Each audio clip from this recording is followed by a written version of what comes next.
Ilorin people don't see themselves as Yoruba a anymore. thorough Yoruba. How were Ilorin colonized? One popular content creator was interviewed. His name is Q Tabiola. Okay. And he was asked a question. Ah. He said he's a mixed Yoruba, mixed Fulani. Fulani làwọn yẹn.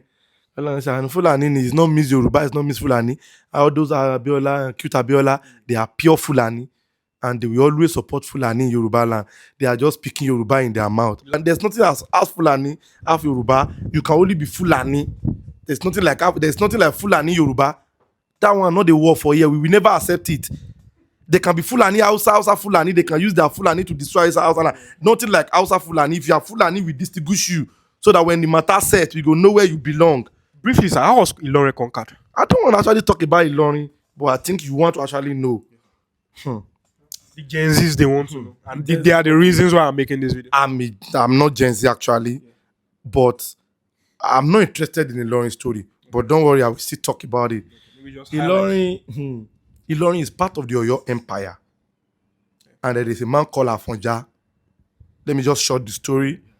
That Afonja is an highly respected Are Ono Kakanfo, which is the Military head. command of military head in Yoruba land. Under, I think, is Alaafin Aole or one of the Alaafin in Oyo Empire back in the days. They distort that story too. Don't believe whatever they tell you about Afonja. That maybe he's a traitor, he's this. No, don't worry. Don't worry, don't believe it. Okay. Those people with religion agenda try to twist it so that we can see him as a betrayer. When he deserves what he got. That's the reason why they distort that story. I will never, since I read that story and I know their intention, their strategies, the way they use their religion to take land, I never believed that story. What was the main story? I never see that from that. I'm not from Ilorin. I can only tell you the things I know. Yeah, but I will never tell that one that I know because it's a lie. Afonja is not a bad person. He's from the Ladeni family, I think. Afonja or Ladeni family. This man is a great man. For the Alaafin of those days to appoint this man as the Are Ono Kakanfo, that must be a trusted army. You know, Are Ono Kakanfo is one of the greatest positions in Yoruba land back in the days because you are sworn in to die for Yoruba land. Let me explain to you again.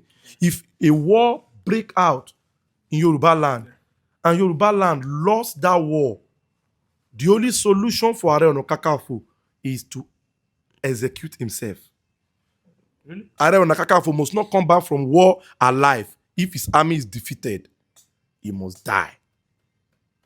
That's the highest level of loyalty to your own people. And loving his people is the only crime he committed.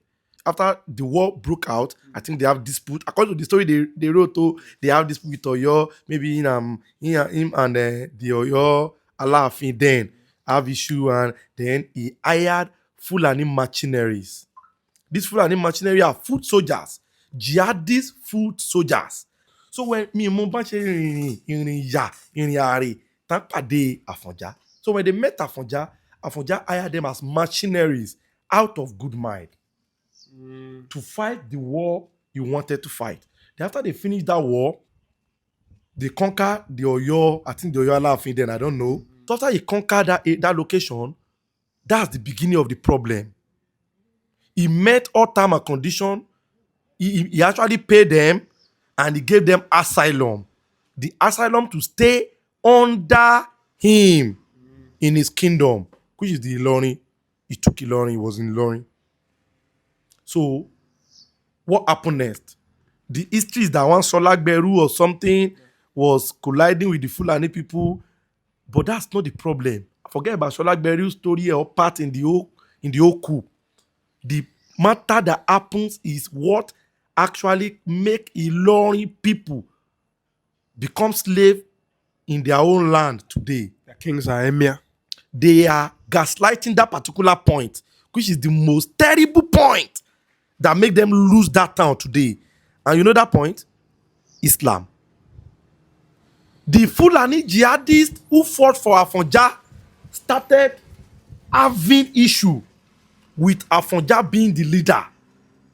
The jihadist ideology is to take over. They want to create an emirate. Afonja is very powerful. Now, you know.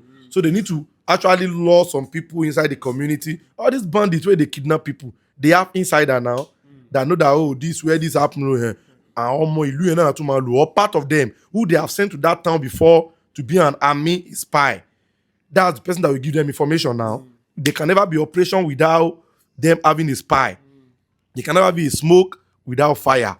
So they might have actually collided with some Ilorin people to betray Afonja or anything, but that's not that the story they tell us. The real story they know, it's even in that story, is that the Fulani jihadists find it so uncomfortable for an infidel.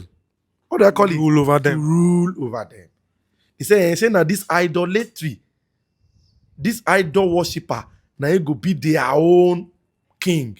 That is against the law of Allah subhanahu wa ta'ala. Yes. That so they have to eradicate him and make sure they launch an emirate. Are you understanding me? Afonja trusted these people. He hired them as machinery. He gave them asylum in his own land. You know, I told you the Fulani people don't have a land. Yeah. So somebody is telling us it's Fulani Yoruba. We don't accept that. There's no such thing as Fulani Yoruba. You are Fulani, and your Fulani, stay with your Fulani people. Because you are speaking Yoruba as a Fulani person does not make you a Fulani Yoruba. Yeah. So, but what pains me most is the Oladeni family today. Do you know majority of them are Muslims? Majority of the people in that family are Islam. Though because